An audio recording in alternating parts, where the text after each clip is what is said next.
ખડકલા મુકામે ભક્ત શ્રી અશ્વિનભાઈ શાંતિલાલભાઈ તેઓના ઘર આંગણની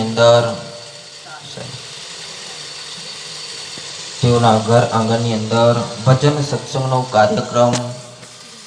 રાખી શાંતિલાલભાઈ ભુલાભાઈની પુણ્યતિથિ નિમિત્તે આ ભજન સત્સંગનો કાર્યક્રમ તેઓના ઘર પરિવાર સૌ કોઈ મળી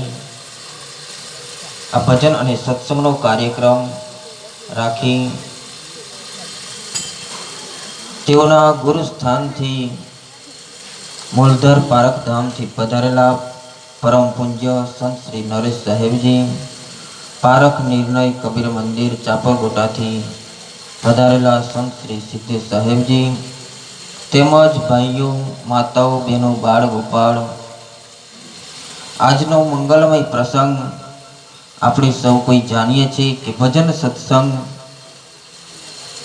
સંતો મહાપુરુષોના સદાયના માટે ચરણોની અંદર રહી આપણે સત્સંગનો લાહો લઈ રહીએ છીએ. સંતો ગુરુ આપણને સમજાવે છે કે કોઈક આ જીવનમાંથી કોઈક પુણ્યશાળી આત્મા